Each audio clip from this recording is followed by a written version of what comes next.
coach, a speaker, podcast host. I mean, people always ask me, and I'm not trying to make this up me. I'm just going back on you, Lisa. People ask me, okay, why did you put this podcast out? And I always tell people, I go, I want to tell the stories. I think there's so much. We only see a short person. I mean, 10 minutes, 10% of someone's life, and we only see the positives of it for the most part on social media. Yet telling these stories, it makes everyone understand that they're not alone, right? And so when we Absolutely. were talking before we got on mic, you're telling me basically, in essence, that's what you talk about on your podcast, why you want people to tell their stories out there. So I was like, oh my gosh, it's going to be a great episode right here. It's going to be like talking to in a mirror right there. Yes, I can. I'm telling you, I'm thinking the same thing. And it's interesting also, Road to Growth, my first business was actually called The Road to Success Oh, for you. So we're right there. We're right there. But stories, you know what?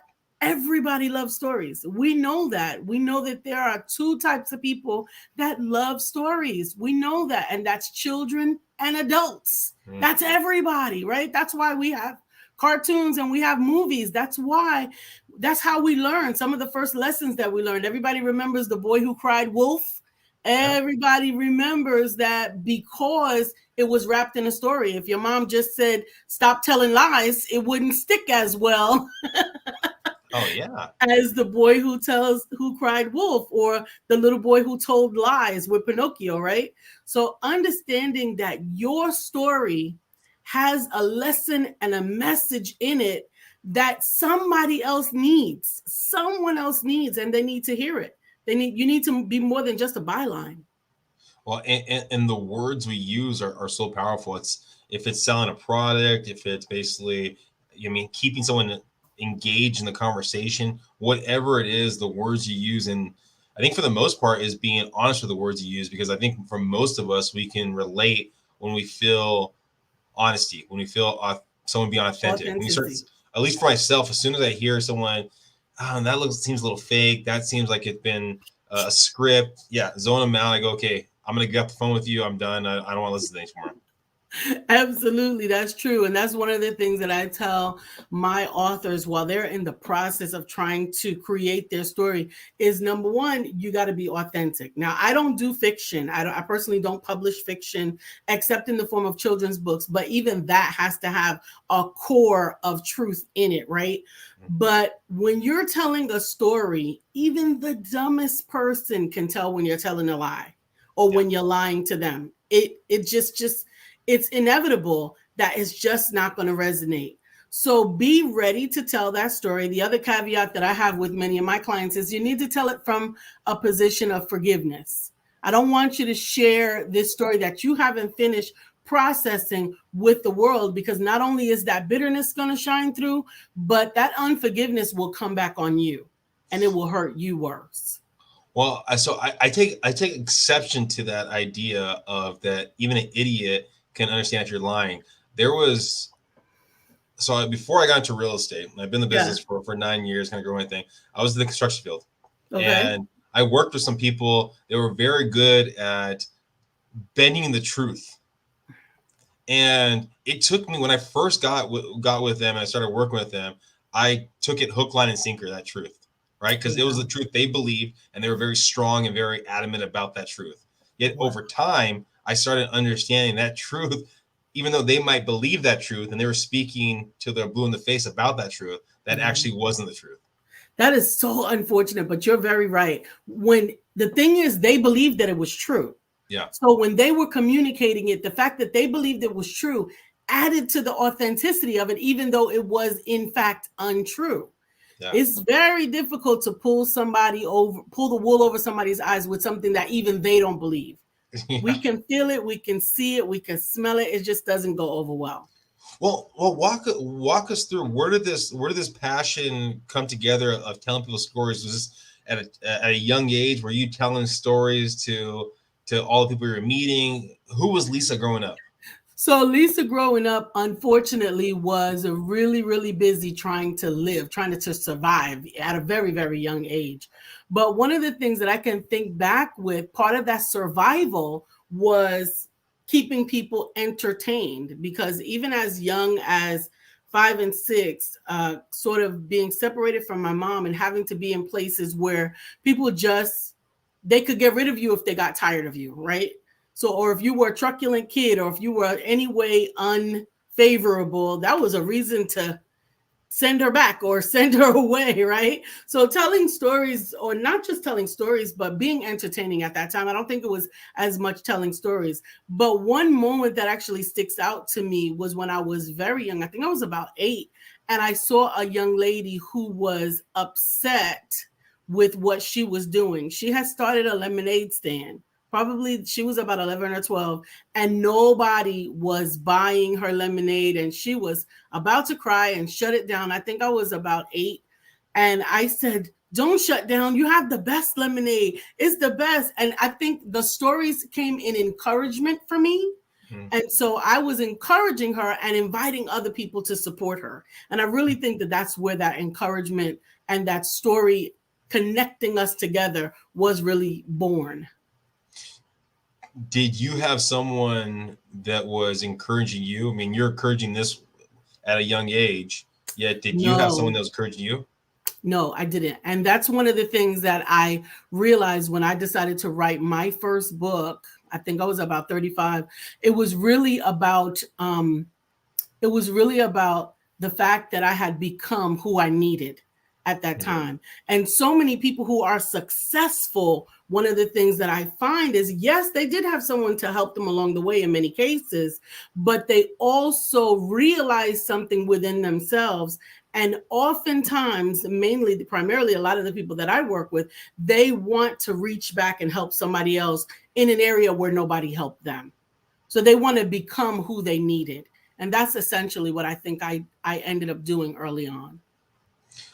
All right, so let's jump back. So the 8-year-old you was helping this other 11-year-old 11-year-old, yeah, 11-year-old, and you're helping her get there. And then 35-year-old you is basically telling people stories. So in between there, what's that journey like? Oh my God, it was a I want to say ups and downs, but in all honesty, it was more down and then some up, gratefully. Okay. So I ended up running away at around 13 because my home life was really, really, it was really uncomfortable. It was not what I wanted. And at that point, the abuse and molestation and just the negativity that I was going through at that time, I think by the time I turned 13, I had gotten to a point where I realized that, you know what?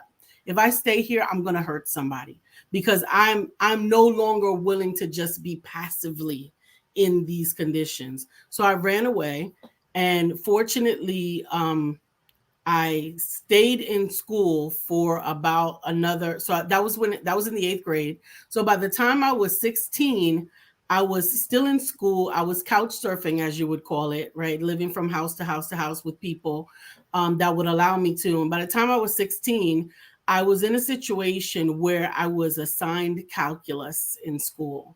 Now, I was already working full time at that time. I was working at Burger King from 4 p.m. to midnight, getting home at 2 a.m., doing, sleeping on the couch or sleeping wherever they let me sleep, and then get back on the train and do the same. I'm from New York City.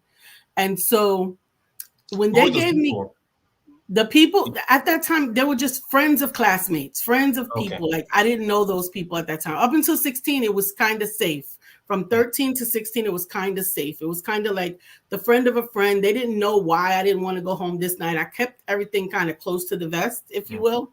But when they gave me that calculus, and I'm trying to get a raise at Burger King, because I got a place where I can pay, where I'm actually looking to get my own apartment with another cousin of mine, and I need money to make rent. And I'm looking at calculus, and I'm like, calculus doesn't get me more money at Burger King. I need to just leave all of this.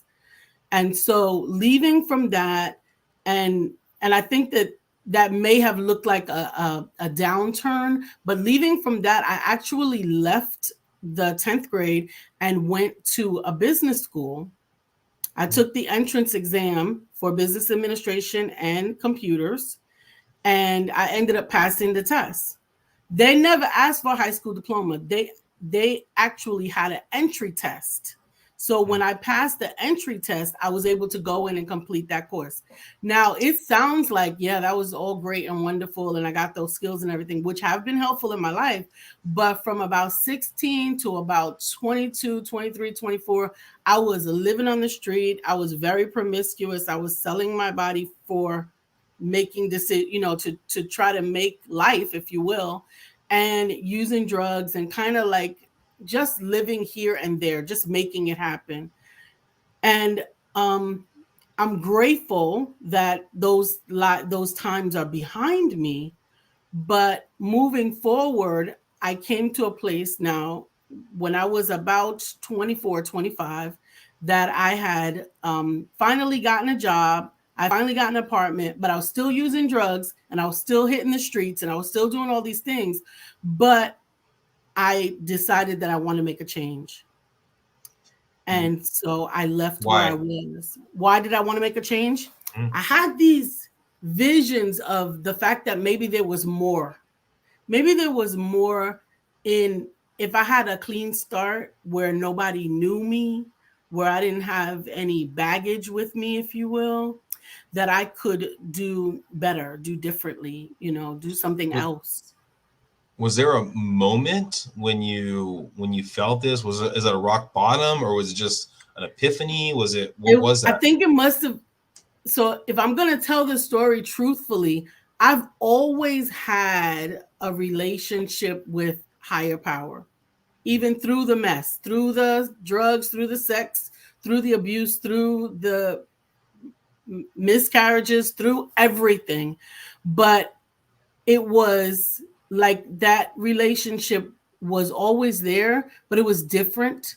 And so I had this epiphany that if I just got away from where I started, that I could be different and everything could be different.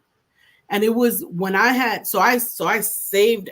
I didn't pay rent, I didn't pay bill, I saved everything. I saved everything I could find. Like I until they put me out and shut it off. That was how long I was going to be saving until I could leave, right? So finally had accumulated $5,000 and I got in I bought a car for $300 from Pennsylvania and I got a U-Haul and I drove to North Carolina. Now, I had drugs with me. I was using drugs on that road experience. And this moment where you say, was there an epiphany? The epiphany came on that road, to be quite honest. I was on the road to North Carolina. I'm getting high. I'm thinking about the greatness that's in front of me. And God says loudly, so you're going to take the old you on a new journey. And I'm like, whoa, that's crazy. And so I turned to the person that's driving because I was in the passenger seat and I handed him the drugs. And I said, I don't do drugs anymore. I don't do coke anymore. It was in that moment that everything kind of changed. Who who was the person that was driving? The person that was driving was my boyfriend at the time. Eventually, he became my husband. That's a whole nother story. North Carolina forced a divorce on me because it's in the Bible Belt and you can't rent an apartment, or you couldn't. That was 20 years ago. You couldn't rent an apartment if you weren't married. So we got here, and I we ended up at a place called the Charlotte Area Fund, and they had these amazing resources that helped me from day one, like amazing. They provided me like a list of apartments that were accepting people. They provided me with a list of companies that were hiring, and they provided me with a place to sit down and put together my resume while they helped me to write it. I mean, it was awesome. I'm grateful to them. I ended up doing some nonprofit work with them later on in once I pulled my life together after that. But that it was amazing. It was amazing. So within 3 days of landing in Charlotte, I had a new job, I had a new apartment, and I had a husband. And I didn't Was use drugs. are you still married to this too? No, Okay.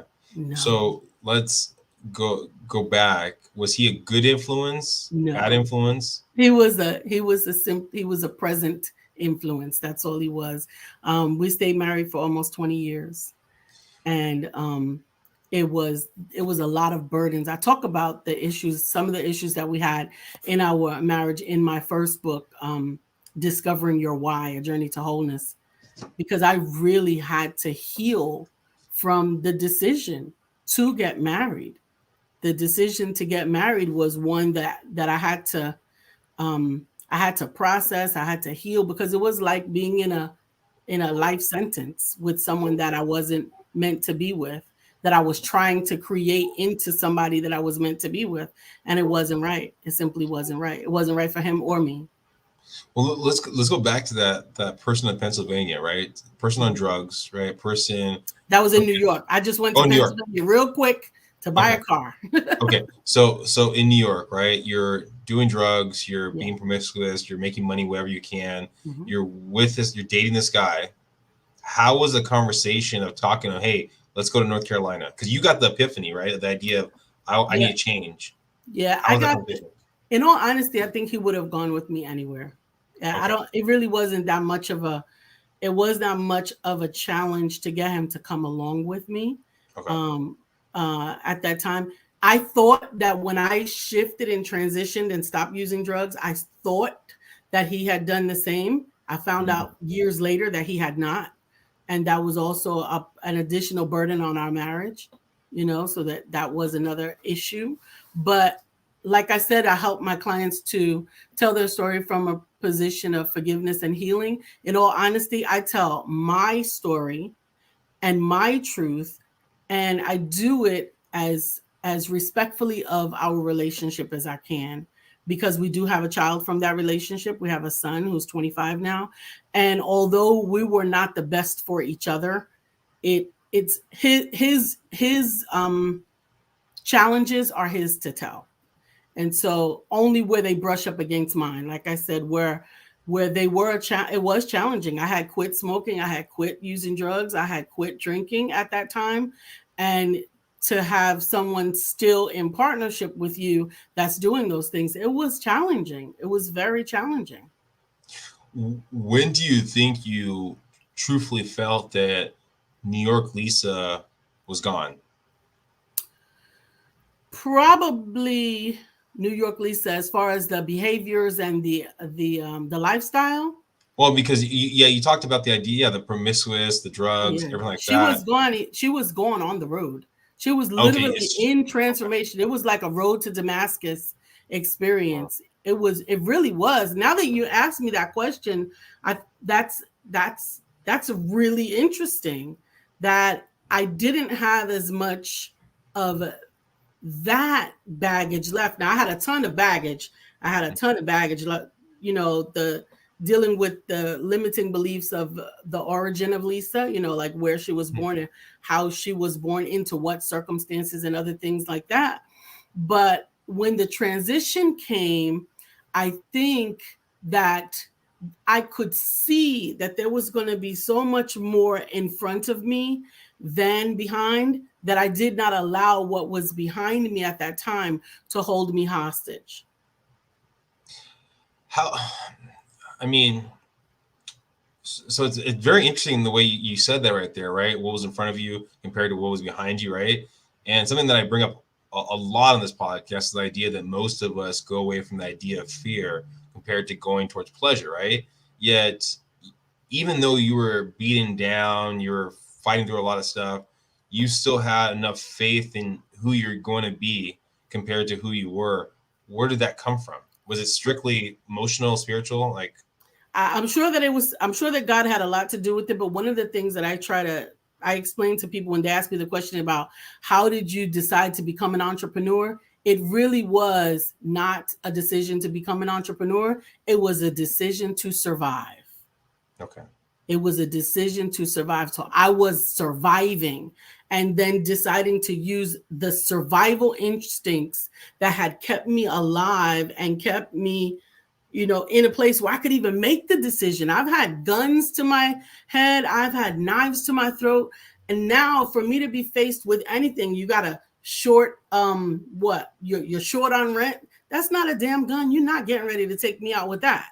That's not a problem that can even match some of the stuff that I've been through. You know what I'm saying? So reminding and leveraging the previous history, those old stories, with what my abilities are, is what has made me become more successful, and even helped me to help other people to become more successful. Because when you think about the fact that a 2-year-old was able to survive and take care of a 1-year-old for any length of time, and then when you think about a 5-year-old able to keep some things that were unfavorable from happening to a younger family member, these are Herculean efforts when I look back on them. And so looking back at these types of accomplishments, as painful as they might be in memory space, right?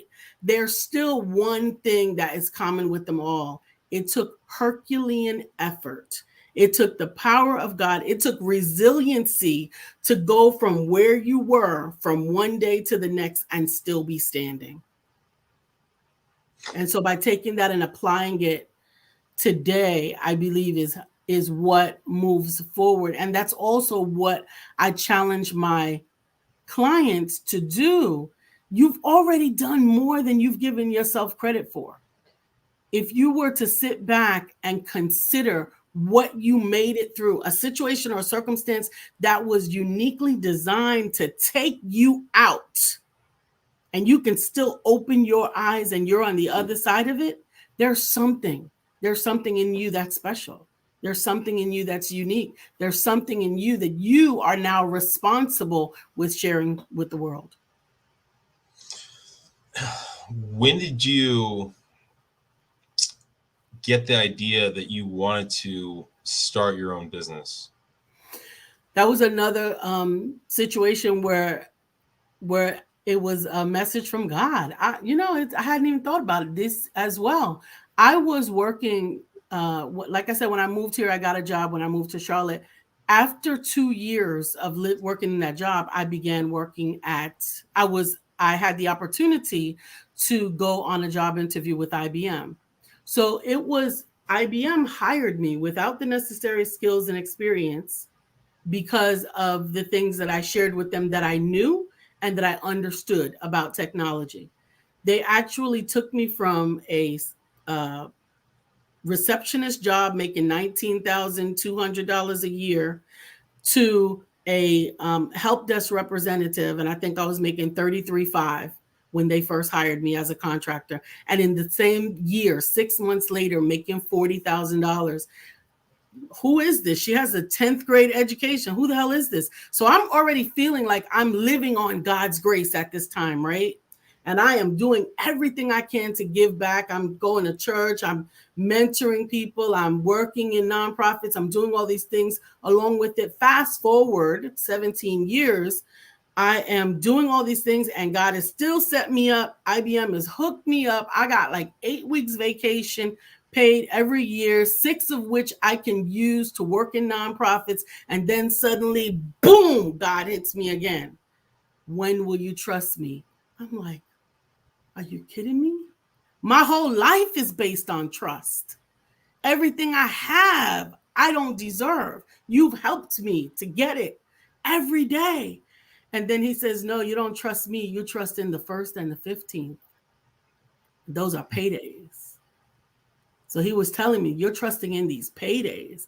I want you to take what I've taught you. I have been mentoring executives, mentoring delivery managers, mentoring employees for all these years. And he came to the place where, no, I want you to take what you've learned and I want you to help those that are really seeking your help. And that transitioned into coaching. And it took me some time to redirect my energies because I kept on bargaining with God. I'm like, do I really have to quit this job? Can I do this on the side? Wanting to really make a deal with God, if you will. And finally turned in my resignation and said, you know what? I'm leaving. And the rest is history, if you will.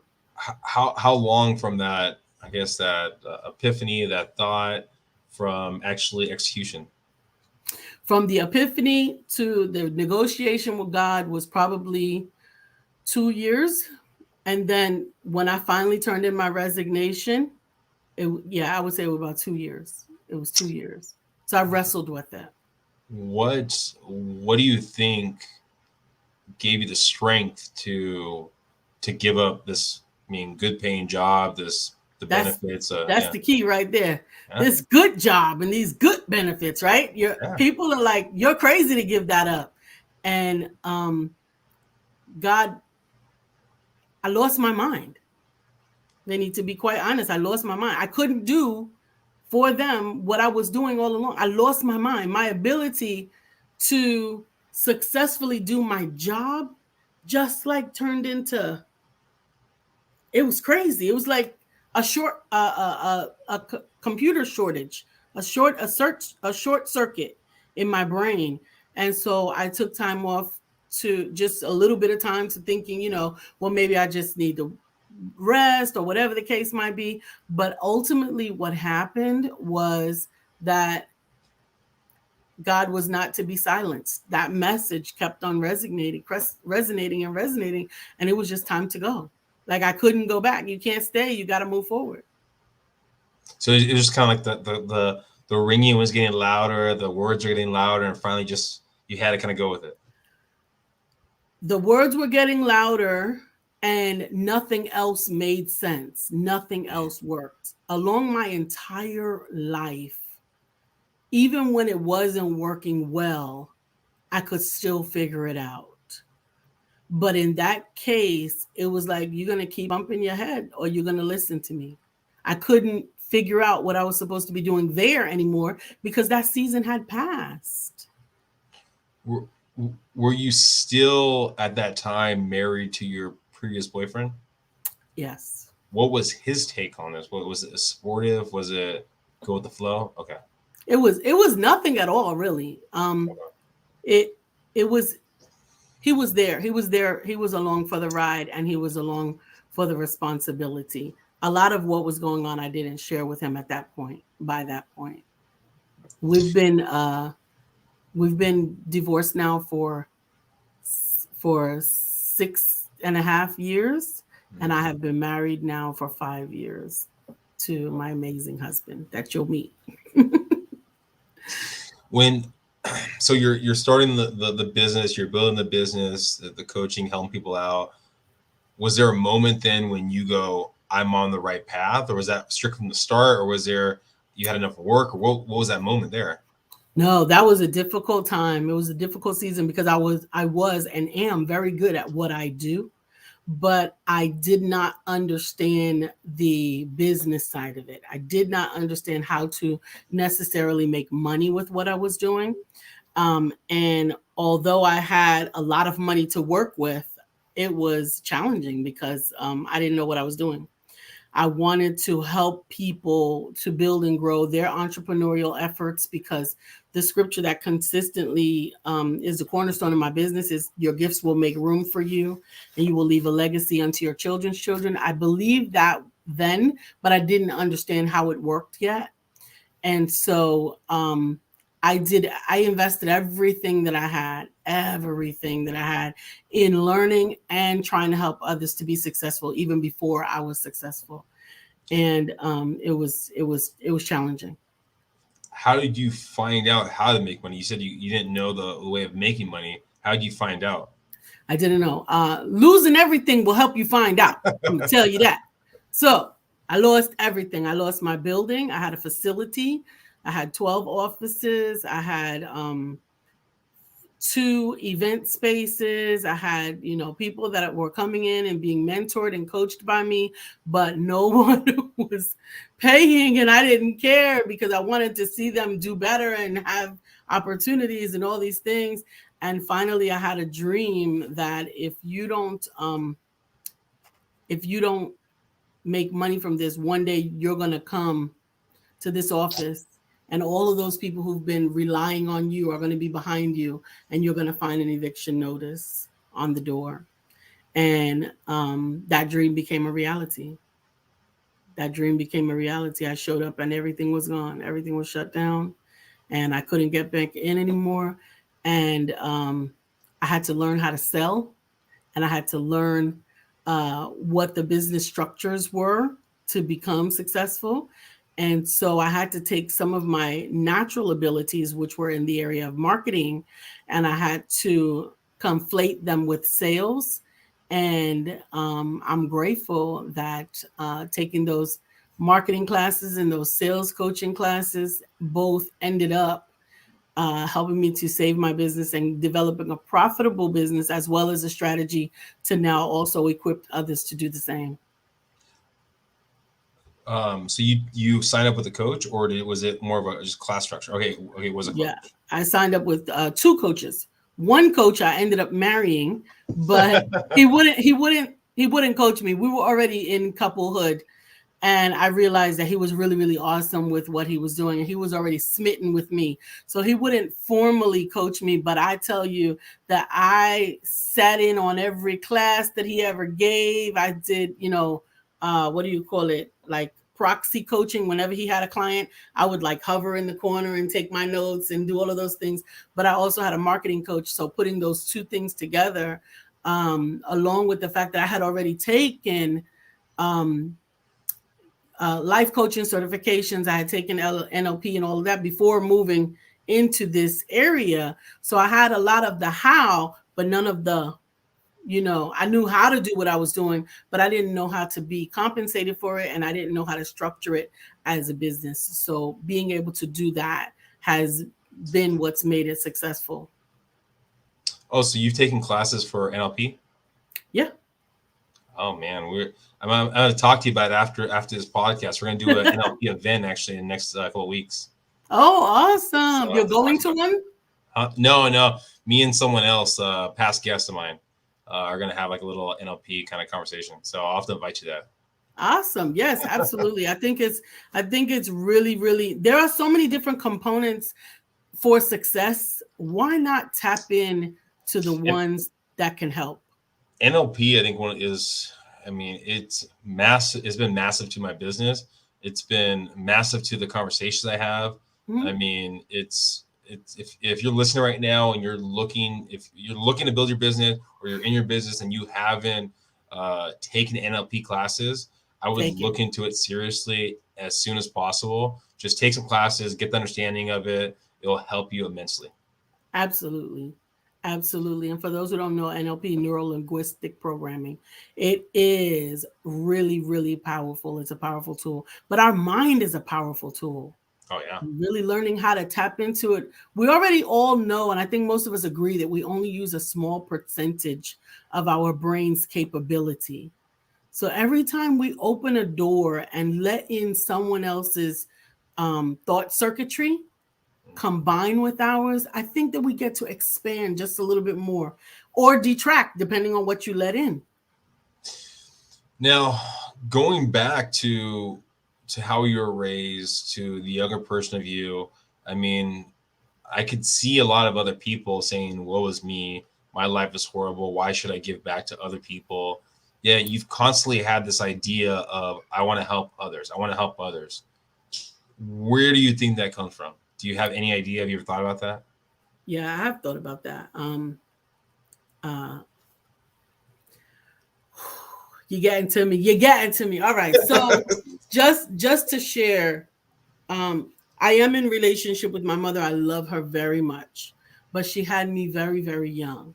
And because of that, my beginning of life was very, very traumatic. I need to get my tissues, Vinny, man. So I went from house to house to house. Look, they sent me from house to house to house looking for somebody to keep me. And I guess you could say the Department of Social Services. I don't know if that was formally or whatever, but eventually my mother's father's mother was the one who took me in. And no, I'm serious. I need tissue. But hold on. All right. So I don't like to use paper towels, but I'm gonna have to use something here. So anyway, she took me in. She was already like 94, 95 when she got myself and my sister. And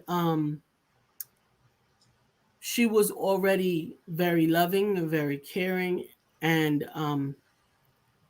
the person that would pretty much help anybody. So I saw what that looked like. I saw what it was supposed to look like, helping others, right? But she wasn't able to protect us. Mm. And so even though she was helping us from being in the street and from being with somebody that wasn't related to us, she didn't keep us safe. And there was somebody in her home that she didn't keep us safe from. So that's why I say it was kind of like it was a hybrid, how you could be in a place with so much love and also be in a place with so much hurt in the same time. That was really what I had to endure. And that's why I left at 13, because although the person who was the predator was doing things that everybody knew they shouldn't be doing, she still felt a responsibility towards continuing to allow him there for her own reasons. And because of that, I had to leave. I just couldn't be there anymore. But I also believe that that's kind of been where the origin of helping others came from for me. From like I said, from a very young age, I hate to see people go without. And then as I grew older, I was very, very, it was very important for me to be a hand extended. I actually had a hand in raising over 10 children, although I only have one of my own, because I think it's important, especially for children, to know that somebody cares. Even if it's not your own parent, somebody cares. So you're let me get this right. So at a young age, it was your grandmother was later in life. She was kind of watching over you. There was another person that was there that was kind of a predator. Yet she was either showing a blind eye to it or was giving them the benefit of the doubt of what they were doing. You could say that, but I don't think either one of those things were true. I think maybe I think a blind eye will be closer to the truth, but to say a blind eye would have to be that you at least think it's not happening. She had to know it was happening, because I was not the first generation that he had affected. So everybody knew, nobody protected.